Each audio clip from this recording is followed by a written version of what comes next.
Avant de vous emmener dans mon quotidien en tant que stagiaire analyste M&A au sein de Clearwater, laissez-moi vous dire deux choses. La première chose, c'est que je tiens vraiment à remercier les opérationnels de Clearwater qui ont participé à cette vidéo à travers des interviews que j'ai effectuées d'eux, que j'ai intégrées au fur et à mesure de la journée type que vous allez voir. Et la seconde chose, c'est que je tiens aussi à remercier Clearwater de m'avoir donné l'opportunité de réaliser cette vidéo. Pour toutes les personnes qui sont intéressées par le milieu du M&A, je vous conseille vivement cette structure et je mettrai toutes les informations liées à celle-ci dans la description de cette vidéo. Voilà, je ne vais pas vous prendre plus de votre temps et on se retrouve directement dans les locaux de Clearwater. Une journée classique d'un stagiaire dans le M&A commence aux alentours de 9 heures. Même si vous allez voir qu'exceptionnellement pour cette vidéo, je suis arrivé particulièrement tôt au bureau. Et je vais juste commencer cette vidéo par compléter ma présentation de Clearwater, qui est une banque d'affaires spécialisée dans le conseil en fusion-acquisition, même s'ils n'effectuent pas que du conseil en fusion-acquisition, c'est leur principale activité, dans le secteur small et mid-cap européen. Donc si on parle un petit peu en termes de chiffres, Clearwater dispose d'environ 250 banquiers, est présent au sein de 17 bureaux en Europe et depuis sa création, elle a conseillé 1917 deals qui représentent en valeur cumulée de transactions à peu près 100 milliards d'euros, ce qui montre que c'est quand même un acteur très très important du secteur small et mid cap européen. Ce que vous pouvez voir actuellement à l'écran sur les étagères sont des tombstones. Les tombstones sont des trophées qui sont réalisés à chaque fois que Clearwater conseille une opération. Pour ma part, j'ai réalisé mon expérience au sein du bureau parisien, qui est un bureau qui est particulièrement actif. Non, pour ma part, c'est le début de ma journée et je vous laisse avec la suite de la vidéo. La première chose que j'effectue quand j'arrive dans les bureaux, c'est tout d'abord, donc bien sûr, d'allumer mon ordinateur. Une fois qu'il est allumé, je lance ma boîte mail afin de voir si pendant la période dans laquelle j'étais déconnecté, il ne s'est pas passé des choses et surtout afin de voir si je ne dois pas rendre quelque chose d'une manière assez urgente et donc je dois effectuer dans l'immédiat. Je pense que c'est primordial de commencer sa journée comme ça, car ça permet d'effectuer la deuxième chose que j'effectue donc quand j'arrive dans les locaux, c'est-à-dire la planification de ma to-do list quotidienne. Donc généralement ce que j'effectue, c'est en chaque début de semaine, je liste tous les projets sur lesquels j'ai été staffé.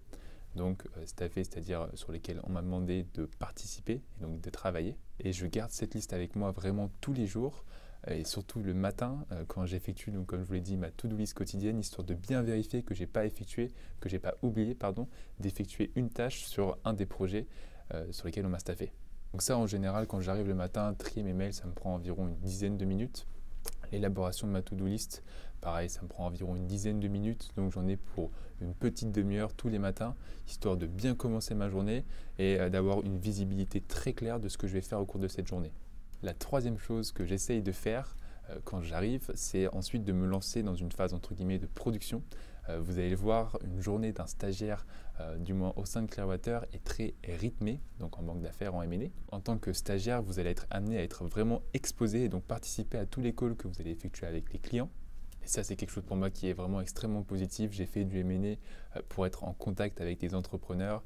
Je suis vraiment inspiré par ce genre de profil-là, vraiment entre guillemets courageux. Et donc si je reviens à mon point initial, commencer et arriver un petit peu plus tôt dans la journée afin de faire un peu de production en amont du début de la journée pour vos clients, donc c'est-à-dire peut-être aux alentours de 9h30 jusqu'à quelque chose comme 18-19h, vous allez avoir vraiment dans cette plage horaire-là énormément de calls ou alors de points en interne.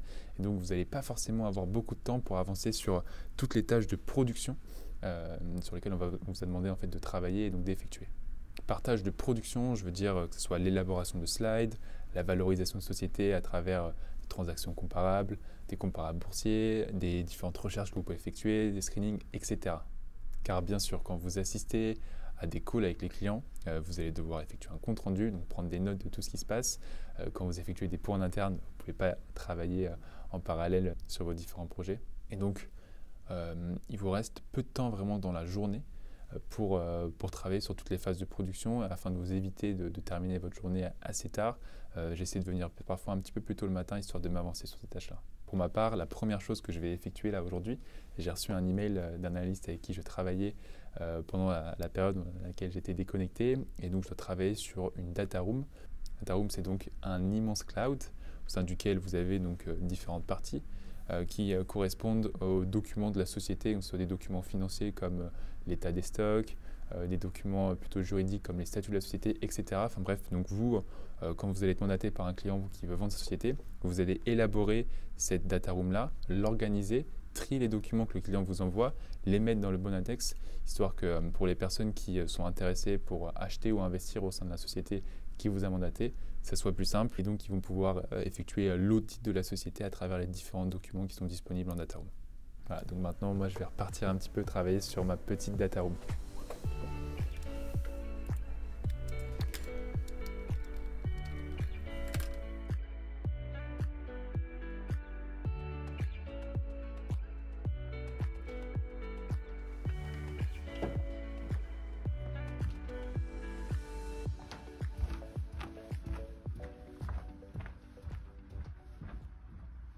C'est vrai que travailler dans le M&A implique le fait de rester de longues heures devant son écran. C'est pourquoi il faut vraiment pas hésiter de temps en temps à se lever, faire une petite pause, prendre un verre d'eau comme ce que je viens de faire.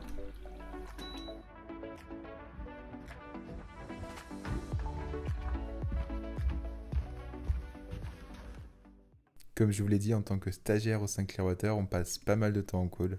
Pour ma part, c'était une vraie opportunité d'apprendre beaucoup sur l'entrepreneuriat, mais aussi sur les spécificités de certains secteurs. Et généralement, après chaque call, on fait un petit débrief de ce qui s'est passé avec le ou les personnes avec qui on travaille. Et là, en l'occurrence, je travaillais avec Marius sur le sujet, qui est un analyste avec lequel j'ai beaucoup travaillé pendant mon stage. Le sujet dont on est actuellement en train de parler, c'est la data room. La data room dont je vous ai parlé un petit peu plus tôt dans cette vidéo. Et là, on est en train de voir s'il n'y a pas des documents à rajouter, des choses à améliorer, ou alors si on n'a pas effectué des petites coquilles avant de la mettre publique. Marius a accepté de participer à cette vidéo en réalisant une petite interview, donc je vous laisse en sa compagnie.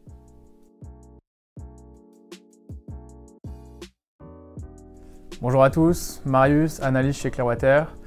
Donc concernant mon parcours scolaire, j'ai effectué à la suite de mon bac une licence d'économie-finance à l'Université catholique de Lille. À la suite de ça, j'ai intégré Audencia à Nantes, une école de commerce, et lors de laquelle j'ai fait une année de césure, donc une première partie à la Société Générale en coverage et un deuxième stage chez DDA et compagnie, une petite boutique de fusion-acquisition.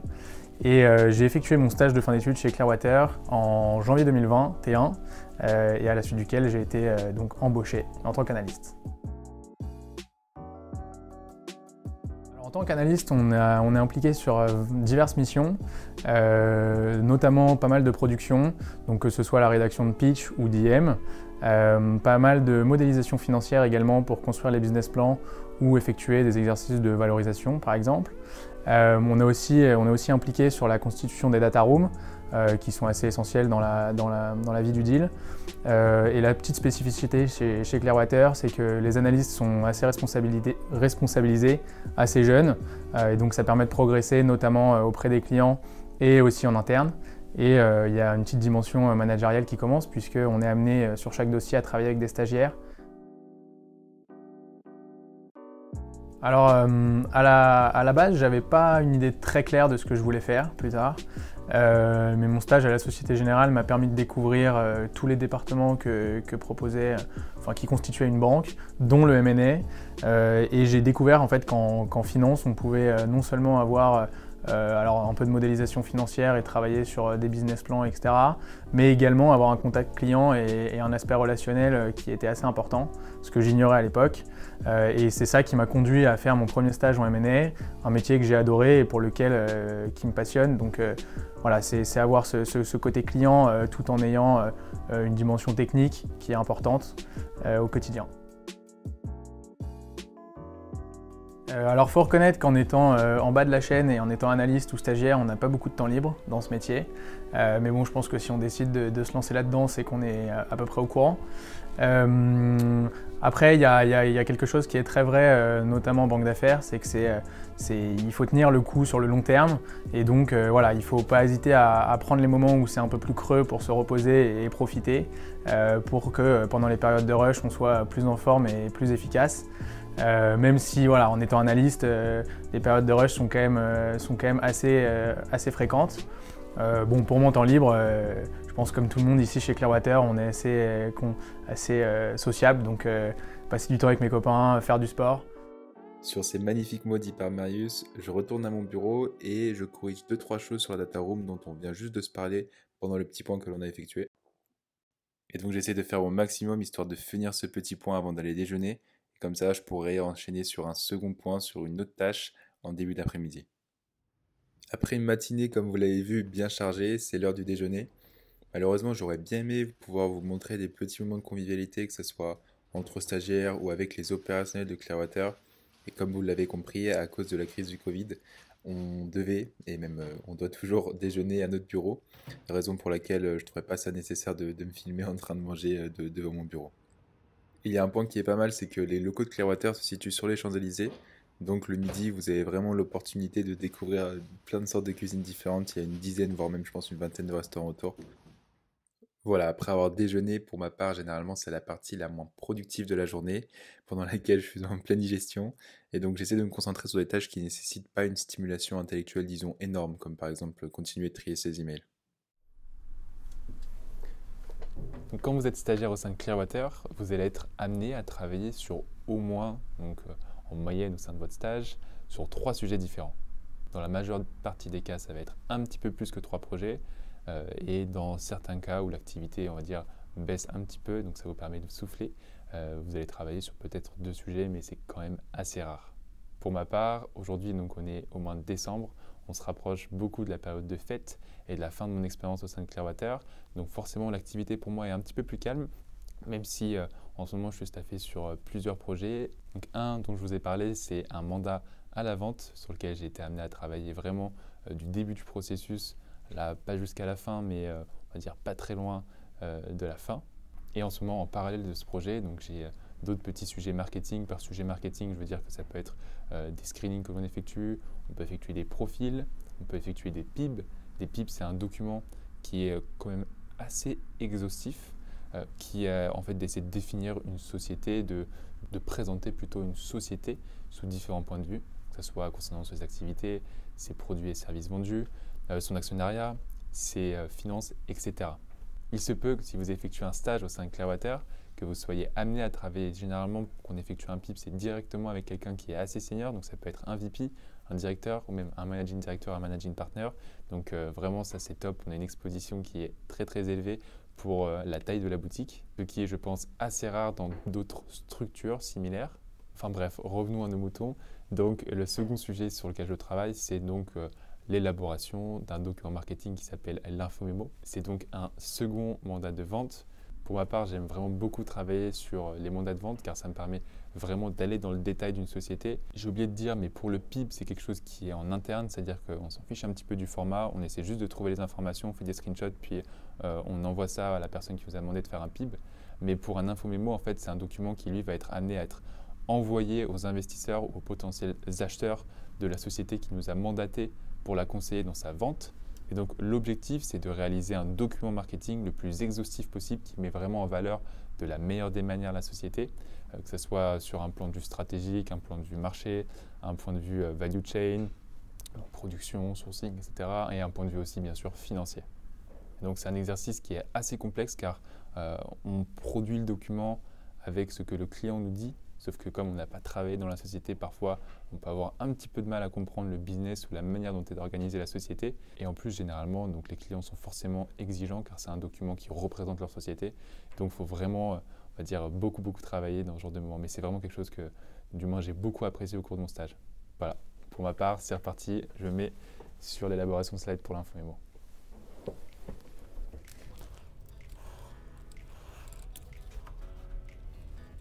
Il y a un point qui est très important et qui a vraiment participé à la réussite de mon expérience au sein de Clearwater, c'est la cohésion des équipes de Clearwater et en plus, plus particulièrement, la cohésion entre les stagiaires.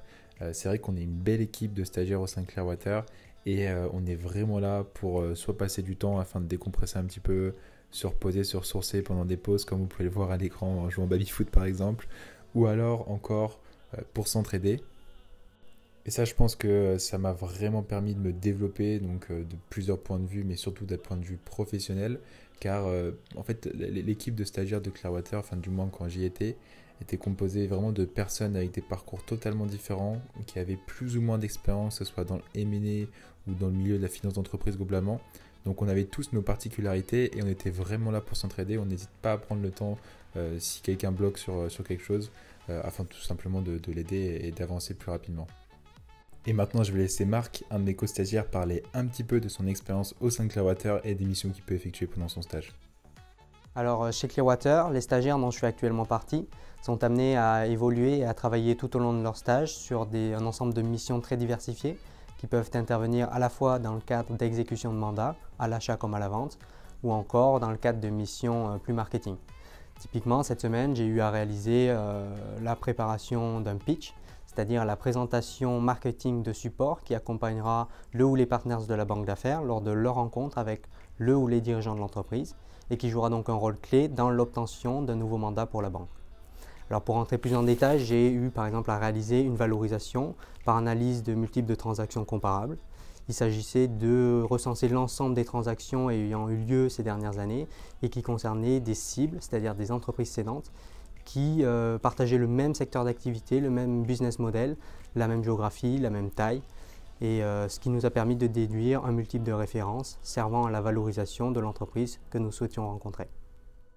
Voilà, après une phase de détente passée avec les stagiaires en jouant au baby-foot et en prenant un peu l'air sur la terrasse et une phase d'entraide avec Marc, c'est reparti pour une petite phase de production pendant laquelle je vais avancer sur les différents sujets dont je vous ai déjà parlé dans la vidéo. C'est vrai que cette journée sera un petit peu moins chargée en termes de call, même si là vous ne le voyez pas à l'écran, mais en fait je converse quotidiennement avec les personnes avec lesquelles je travaille. Et ça c'est vraiment un conseil que je peux vous donner pour n'importe lequel de vos stages, d'autant plus en période de Covid avec beaucoup de télétravail, c'est de tenir au courant les personnes qui vous ont staffé de l'avancée de votre travail sur vos différentes missions. Et en l'occurrence, c'est ce que j'étais en train de faire avec une opérationnelle de Clearwater qui s'appelle Marie et qui nous fait le plaisir aussi d'avoir accepté d'effectuer une petite interview. Et je vous laisse avec Marie.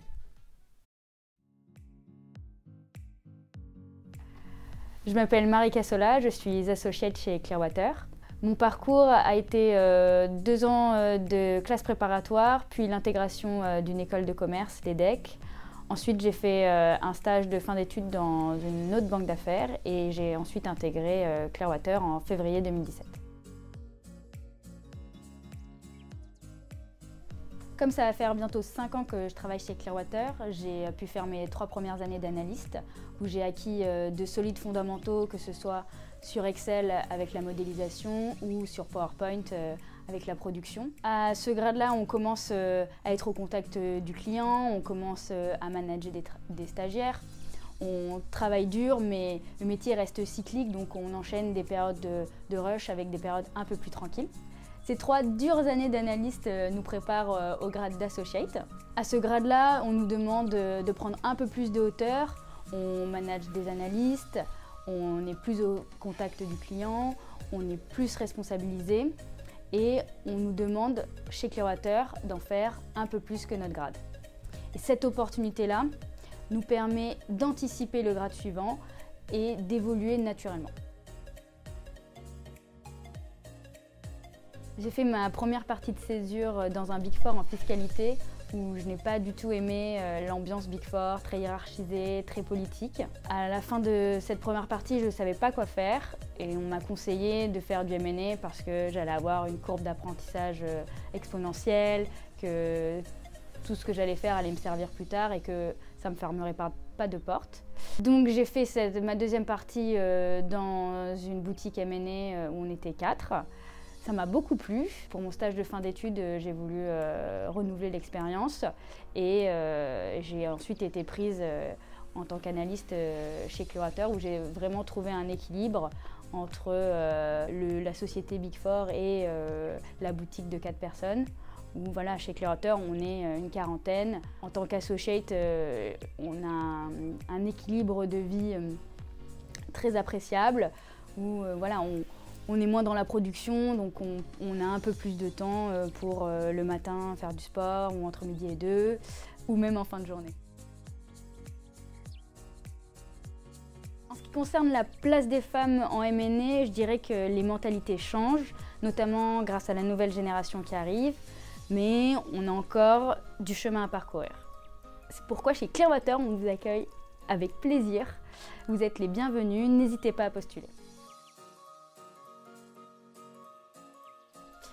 Ce qui nous différencie vraiment chez Clearwater, c'est l'opportunité qu'on a de faire plus que notre grade.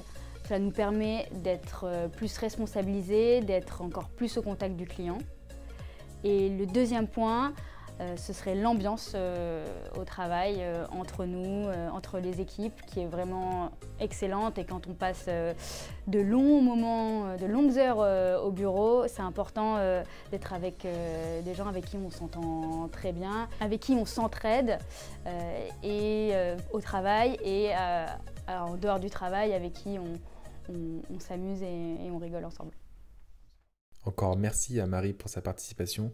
De mon côté, après avoir discuté avec Marie, et généralement quand on discute avec des opérationnels de Clearwater, c'est soit pour nous faire des remarques sur notre travail, c'est-à-dire nous faire des markups, ou alors nous donner, donc nous staffer sur un autre sujet. Et donc, comme vous pouvez le voir, moi c'est reparti pour une petite phase de production avant de clôturer ma journée. C'est une fin de journée pour